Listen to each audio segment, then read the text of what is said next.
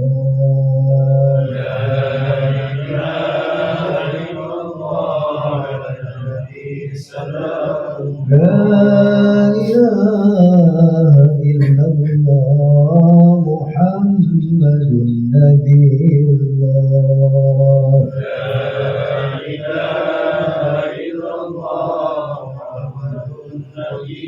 لا إله إلا الله محمد حبيب الله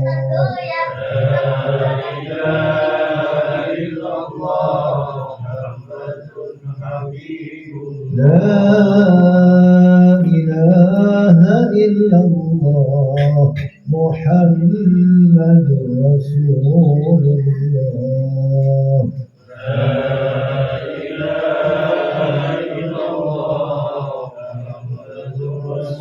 اللهم صل على محمد اللهم صل عليه وسلم اللهم صل على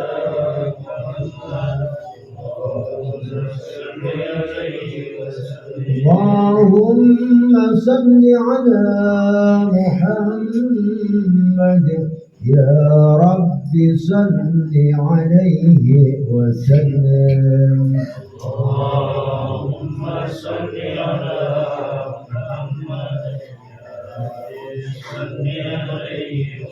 صلى الله على محمد صلى الله عليه وسلم صلى الله على محمد صلى الله عليه وسلم سبحان الله وبحمده سبحان الله العظيم سبحان الله وبحمده سبحان الله العظيم سبحان الله وبحمده سبحان الله العظيم سبحان الله عدد ما خلق الله سبحان الله عدد ما خلق الله سبحان الله عدد ما خلق الله يا الله يا رحمن يا الله يا رحيم يا الله يا رحمن يا الله يا رحيم يا الله يا رحمن يا الله يا رحيم اللهم صل على حبيبك على سيدنا محمد وعلى آله وصحبه وسلم سيدنا محمد وعلى آله وصحبه وسلم اللهم صل على حبيبك على سيدنا محمد وعلى آله وصحبه وبارك وسلم اللهم صل على حبيبك سيدنا محمد وعلى آله وصحبه وبارك اللهم صل على حبيبك وعلى سيدنا محمد وعلى آله وأصحابه وأزواجه وذريته وأهل بيته وبارك وسلم أجمعين اللهم صل على حبيبك وعلى سيدنا محمد وعلى آله وأصحابه وأزواجه وذريته وآل بيته وبارك وسلم أجمعين. لهم الفاتحة. Astagfirullahaladzim, astagfirullahaladzim, astagfirullahaladzim wa atubu ilaih. Bismillahirrahmanirrahim. Alhamdulillahirabbil alamin. Allahumma shalli ala sayyidina Muhammadin wa alihi wa sahbihi wa barik wa sallim ajma'in. Allahumma shalli ala sayyidina Muhammadin salatan taghfiru biha dhunub wa tuslihu biha qulub wa tanqalibu biha al-'asr wa tadinu biha as-su'u ala alihi wa sahbihi wa man ilaihi al-ansur. Allahumma awsil wa balligh wa taqabbal ya Allah tawaddu qur'anahu min al-Qur'anil 'azim ila hadratin Nabi Mustafa Rasulullah Muhammadin sallallahu alaihi wasallam wa sabbahna wa qaddana wa halalna wa astaghfirna wa sallina ala Nabi Mustafa Rasulullah Muhammadin sallallahu alaihi wasallam hadiyatan baligha wa rahmatan nazila wa barakatan shamila wa sadaqatan mutaqabbalah ila hadratin Nabi Muhammadin sallallahu alaihi wasallam thumma ila arwahi abaina wa ikhwanina al-anbiya wal mursalin sallallahu alaihi wa ajma'in wa ala alihi kulli wa sahabati wa tabi'in wa tabi'in wa man tabi'ahum bi ihsan ila yaumiddin. Thumma ila arwahi man jama'na hadha bi sababihi fi al-Qur'an wa da'u bi asma'ihim ya mawlana ya rabbal alamin. Thumma ila arwahi al-arba'ati al-a'immatil mujtahidin muqallidin fid din wal ulama'i al-'amilin wal fuqaha'i wal muhaddithin wal qurra'i wal mufassirin was-sadat as-sufiyat al-mu'aqqidin wa tabi'in bi ihsan ila yaumiddin. Wa ila arwahi abaina ikhwanina an-nabiyyin wal mursalin wa ila al-malaikati al-muqarrabin wa ila sadatina Abi Bakr wa Umar wa Uthman wa Ali radhiyallahu anhum. Wa ila arwahi kulli waliyyin billah min masyayikh ila maghrib al-ardi wa bahri innaka makan ya rabbal alamin.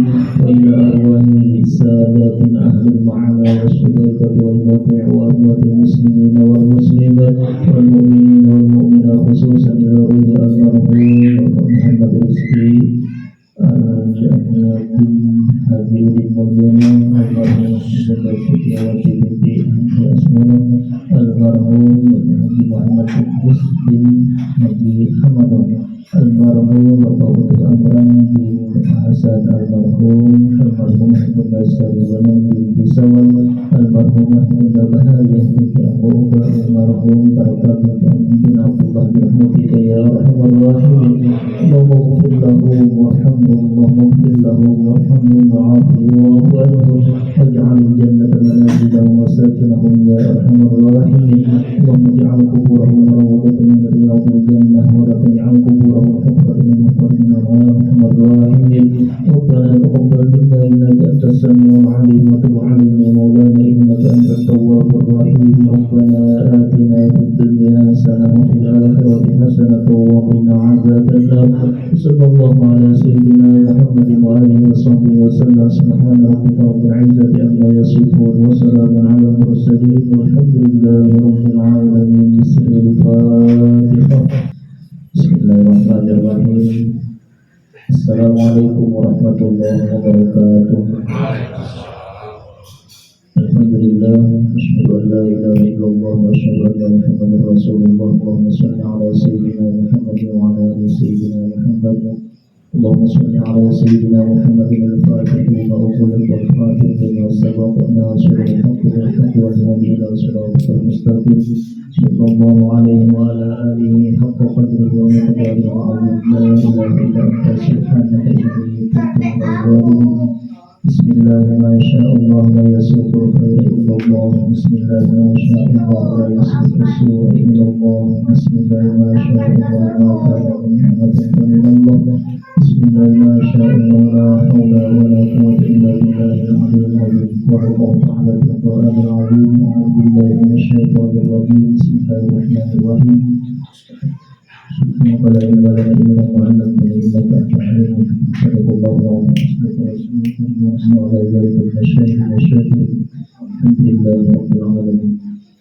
Orang tua sekalian, rahmat Allah Subhanahu wa taala. Alhamdulillah. Alhamdulillah kalimat pujian yang sempurna yang kita sampaikan dan kita tuntutkan untuk segala nikmat karunia yang Allah berikan kepada kita yang semestinya tidak sebanding dengan banyaknya nikmat karunia yang Allah berikan kepada kita. Dengan mengucapkan syukur kalimat alhamdulillah rabbil alamin.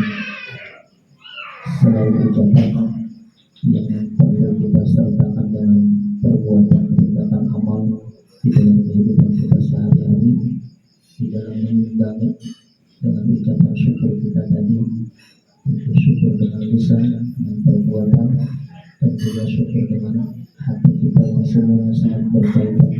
Yang Allah Subhanahu wa Ta'ala sangat merindukan di setiap ucapan hamba-hambanya itu dengan ucapan syukur ataupun ucapan kalimat pujian alhamdulillah rabbil alamin. Terlebih khusus kita pada malam hari ini dikumpulkan dalam tempat ini sepertinya dengan tujuan dan niat yang mulia, insyaallah mudah-mudahan beribu-ribu rahmat dan barakah Allah turunkan untuk kita semua, dan segala hajat Allah kabulkan, segala urusan Allah mudahkan, dan terlebih khusus daripada hajat sebagai mudah-mudahan Allah Subhanahu wa Ta'ala selalu berikan kemudahan baik di dunia dan akhirat. Amin amin ya rabbal alamin. Salawat dan salam tentu tidak kita lupakan untuk baginda Rasulullah Sallallahu Alaihi Wasallam. Kalau kita bilang sebagai penyelamat kita di dunia ini dan di akhirat nantinya, yang banyak sekali kita diajarkan dengan berbagai macam adab, contoh perilaku, akhlak yang baik yang mulia, yang semuanya tentu bersumber dari Rasulullah Sallallahu Alaihi Wasallam sebagai panutan kita. Sekecil apapun itu yang diajarkan oleh Rasulullah Sallallahu Alaihi Wasallam, maka jangan ditinggalkan, apalagi dihinakan, apalagi jangan sampai terucap dengan kita tidak apa-apa, itu kan hanya sunnah saja, jangan sampai. Berarti kalau ada ucapan yang seperti itu, sepertinya kayak meremehkan dengan sunnah Rasulullah Sallallahu Alaihi Wasallam. Ya apapun itu, seperti mungkin ketika kita dalam sholat disunahkan kan setelah takbiratul ihram membaca sebelum doa kita, setelah doa kita sebelum Fatihah membaca auzubillah. Lalu ditanya itu hukumnya bagaimana? Sunnah, memang benar sunnah, tapi jangan sampai dilanjutkan. Tidak apa-apa itu ditinggal, tidak dibaca, karena itu hanya sunnah saja. Bahaya itu ucapan hanya sunnah saja. Bahaya itu kalau bisa dengan kita sebagai pengikutnya Rasulullah tidak kita tinggalkan. Sekecil apapun apalagi dalam bentuk ibadah di dalam sholat itu. Orang tua sekalian dalam hati Allah Subhanahu wa Ta'ala, sebenarnya sering baca kitab 9 tadi, kita di Guntung alhamdulillah ada perkumpulan imam-imam masjid musola, juga beberapa teman-teman yang mengkaji kitab ini, dan di situ terbahas kita karena di pembahasan tentang masalah sholat mayit, itu yang kita ambil babnya, karena perkumpulan itu kebanyakan imam masjid musola. Jadi setidaknya saya harapkan juga ketika memimpin di majelis itu dengan teman-teman sekalian, ketika ada musibah di warga kita, khusus warga Guntung, ada yang meninggal, jadi tidak hanya mengharapkan satu orang imam saja untuk memimpin sholat malam ini. Jadi dengan teman-teman sekalian yang ikut di dalam kajian itu, kita menyampaikan monggo silakan, tidak perlu nunggu. Biasanya saya yang ditunggu untuk sholat mayit itu untuk memimpinnya, tapi dengan teman-teman sekalian sebenarnya bisa, cuma belum terbiasa.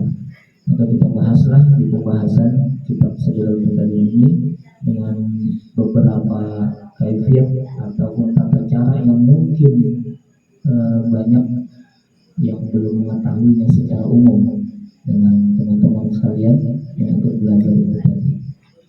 Yang itu juga kita harapkan dengan jamaah, dengan masyarakat, dengan warga itu yang sampai saat ini masih bentuk perjuangan dengan kami menyerukan kepada warga jamaah itu ketika ada warga yang meninggal, kemudian dimandikan, dikafankan, dan ketika mau disolatkan itu sangat sedikit yang ikut menyolatkannya berbanding terbalik dengan yang mengantarkannya. Lebih banyak yang mengantarkan daripada yang ikut sholat, padahal sangat disayangkan itu untuk saudara kita, apalagi itu keluarga kita. Bahkan saya ngajak ke ibu-ibu, ayo ikut sholat ketika ada keluarganya yang meninggal, atau temannya, atau sahabatnya, ikut sholat. Dia nggak pakai mukena, nggak apa-apa. Kalau mereka berpikiran harus pakai mukena dulu, nggak perlu, yang penting untuk auratnya. Ikut sholat. Akhirnya alhamdulillah ada sebagian ibu yang ikut dengan sholat mayit itu tadi. Adapun alasan mungkin tidak tahu niatnya, sudah kita ajarkan juga. Ya, mungkin ayo ikut sholat ya, belum bisa bacaan, itu juga kita sudah sampaikan. Intinya ikut sholat mayit itu yang penting bisa baca Fatihah. Kalau usul-usulnya sudah kita ajarkan juga, mulai yang panjang sampai yang pendek sekalian, atau bahasa yang lain lah. Nah, itu.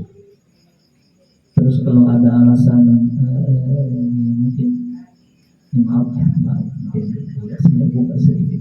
Jadi mohon maaf, jangan dijadikan soal permasalahan. Bahkan saking kepengennya saya itu dengan jamaah itu biar ikut sholat, aku maaflah kalau salah. Mungkin bahkan saya sampaikan biar gak usah wudhu, biar gak usah wudhu. Umpama tuh orang sudah siap berdiri, mayit sudah terletak di depan, siap mau disolatkan, kita terlambat datang. Ini kalau kita wudhu dulu, orang makan imam atau jamaah malah nungguin, apalagi wudhunya yang antri. Kemudian kita yang terlambat ini datang, yang darurat lah bahasanya nih. Kalau masih panjang luang waktunya, ya kalau dulunya wudhu aja, wudhu. Nah itu, yang pun maaf kalau tersalah lah penyampaian ini. Jadi kalau sholat mayit tidak pakai wudhu bagaimana? Kita menganggap dalam anggapan sholat mayit itu dibilang sholat, bukan sholat ya. Tapi kalau dibilang bukan sholat, ya sholat kayak sholat. Ini maksudnya bagaimana? Sholat mayit itu dibilang bukan sholat karena dia tidak rukuk, tidak sujud. Itulah berdiri aja, angkat tangan. Nah, dibilang sholat juga, ya memang sholat karena dimulai dengan takbir, ditutup dengan salam. Jadi kalau dibilang sholat mayit bukan sholat, jadi dibilang apa? Dibilang doa atau mendoakan itu si mayit. Nah kalau dikiaskan lagi bahasa kiasnya, orang ketika berdoa atau ketika sholat di dalam keadaan wudhu, kemudian setelah salam buang angin, nggak tahu apa, kemudian baca wirid. Nah maka ketika selesai baca wirid mau berdoa, doanya maka sudah buang angin tadi, sudah kentut doanya. Apakah dia wudhu dulu baru lanjut doanya? Mungkin tidak ada yang seperti itu, mungkin lanjut doa saja. Maka sama seperti itu ketika sholat mayit tadi, umpama orang dalam keadaan darurat, ketika mungkin dia wudhu dulu baru ikut sholat mayit, keburu sholat mayit selesai, maka silahkan langsung saja dia langsung ikut berdiri, ikut sholat mayit, niat mengikut imam dalam keadaan tanpa wudhu. Jadi dia niat sholat mayit, kemudian takbir pertama baca Fatihah, takbir kedua baca sholawat, takbir ketiga baca doa, dan takbir yang keempat doa dan salam. Selesai. Tapi ketika dalam keadaan waktunya luang ya, cukup aja waktunya, ya lebih baik wudhu dulu. Itu bahasa saya, saking kepengennya mengajak orang itu, ayo ikut menyolatkan mayit, apalagi itu keluarga, apalagi itu orang dekat kita. Makanya jangan sampai yang sangat disayangkan itu lebih banyak yang mengantar, lebih banyak yang ikut mensolatkan. Padahal sudah jelas telah 40 orang yang mensolatkan mayitnya seseorang itu sudah ada jaminan pintu surga oleh Allah Subhanahu wa taala untuk si mayit itu. Artinya saking bagus dan banyaknya orang yang mendoakan itu. Nah, jemaah rahimahullah, itu sedikit sekilas tentang masalah fardu kifayah yang kami bahas di kitab 9 tadi itu. Kemudian ada yang lainnya itu saya baru mengetahui bahwasanya ketika sholat mayit itu urutannya dengan sholat ayat pertama sholat mayit, kemudian di takbir pertama itu boleh tidak baca apa-apa. Dan kita secara umum dengan pengetahuan kita, ketika takbir pertama itu sholat mayit mestinya baca Fatihah. Tapi ketika di takbir pertama itu kita tidak baca apa-apa, tidak apa. Allahu Akbar. Lanjut takbir yang kedua, baru baca Fatihah. Takbir kedua, nah itu boleh. Kemudian setelah baca Fatihah baca sholawat. Kemudian lanjut takbir ketiga, baca doa. Takbir keempat, doa lagi atau langsung salam. Seperti itu urutannya.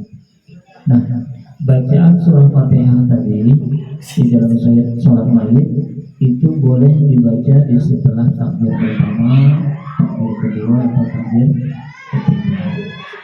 Asal takbir terakhir boleh baca Fatihah. Jadi di takbir pertama Allahu Akbar, sujud bahasanya sudah tidak baca apa-apa. Kemudian takbir kedua baca sholawat. Nah, bacaan sholawat ini wajib di setelah takbir kedua, tidak boleh dipindah-pindah. Setelah takbir pertama kamu baca sholawat dulu, takbir kedua baca Fatihah. Nah, itu tidak sempurna, tidak boleh seperti itu. Tapi dengan kita lah, itu hanya sebagai tambahan ilmu saja, tambahan pengetahuan kita tentang kaifiat tata cara sholat mayit itu. Tapi secara umum dengan apa yang sudah kita kerjakan, itulah yang baik sudah untuk kita kerjakan. Takbir pertama Fatihah, setelah takbir kedua sholawat, takbir ketiga doa, takbir keempat salam. Kemudian juga takbir keempat itu baca doa lagi, Allahumma la tahrimna ajrahu, kemudian salam. Jemaah rahimahullah, sebenarnya lah dengan sholat mayit itu tadi, dengan orang yang kita kenal atau tidak kita kenal, umpama pas lagi perjalanan mampir ke masjid, di perjalanan ke Samarinda mampir di masjid, itu sholat, di situ ada orang sholat mayit, jadi ikutlah dulu, ikut sholat mayit, karena sholat yang paling cepat itu sholat mayit itu. Ini kalau dibandingkan orang merokok lah, mulai nyalain tuh belum habis orang merokok sebatang itu mungkin selesai dalam sholat mayit itu. Nah, ikut, jangan sampai untuk maaf lah ada bahasa ini, ayo ke sholat mayit, ayo diajak, terus apa jawabnya? Aku nggak kenal sama yang meninggal ya. Waduh, sakitnya ini kalau mayit itu dengar, sakit hati. Oh, berarti yang nyolatkan aku ini yang kenal aja, padahal kita yang hidup ini kan itu saudara kita, saudara seagama itu. Nah, jadi mudah-mudahan dengan kita untuk selalu memberikan yang terbaik untuk sahabat kita, keluarga kita, terlebih di akhir hayatnya itu tadi ketika meninggal. Juga di bahasannya tuh, dia tidak mau tersolatkan, tidak mau ikut mengantar kubur, dia jawab tidak mau. Apa dia jawab? Nanti aja aku ikut tahlilannya aja, yang pertama, kedua, ketiga. Ini kalau diajak candaan orang ini, kalau sholat mayit kan tidak ada amplopnya itu, Kalau ngantar ke kubur juga nggak ada yang diberi ke orang yang hadir datang. Jadi ketika tahlilan ada makanannya yang diincar. Nah itu yang dia nggak mau ikut sholat Maid, nggak mau ikut kubur, cuma ikut tahlilannya aja. Parah ini. Mulai menggali sampai ada dengan kita dan keluarga kita.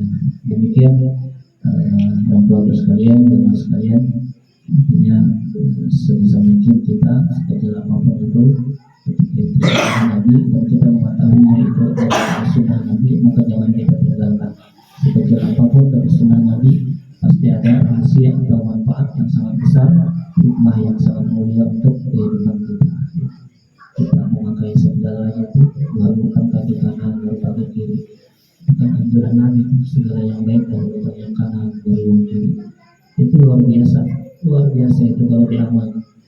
Jadi ada orang tuh sholatnya biasa-biasa aja, puasanya juga kadang-kadang, sedekahnya juga biasa, tapi satu amalannya mengamalkan sunnah Nabi yang dianggap orang sepele remeh. Ingat, yaitu setiap masuk kamar kecil kaki kiri, masuk kamar mandi nih buang air kecil kaki kiri, ketika keluar kaki kanan. Itu aja diamalkannya, dirutinkannya istiqomah dimanapun, di kamar kecil di rumahnya, di rumah orang ataupun di tempat kamar mandi umum. Itu selalu dijaganya, tidak disepelekan, tidak disia-siakan. Luar biasa Allah Subhanahu wa Ta'ala lewat amalan itu tadi mengangkat derajatnya, Allah muliakan. Nah, Allah muliakan. Apalagi sampai orangnya rajin berselawat, puasanya rajin, semuanya rajin, sunnah Nabi lagi tidak ditinggal. Itu luar biasa sekali. Nah, mudah-mudahan dengan berkah Rasulullah, dengan berkah Rasulullah SAW, kita semua dikumpulkan di dunia ini dalam keadaan yang baik, dalam suasana dan tempat yang baik, dalam kegiatan yang baik-baik, dan mudah-mudahan dikumpulkan pula bersama Rasulullah dalam surganya Allah nantinya. Amin. Amin ya rabbal alamin. Ulun pribadi untuk maaf, minta ridha halal dunia akhirat.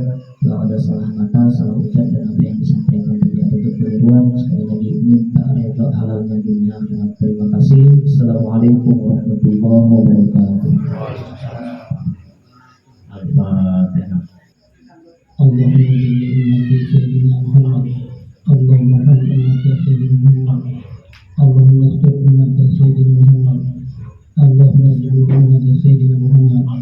Ya Allah, berilah rahmat seluruh umat Sayyidina Muhammad sallallahu alaihi wasallam.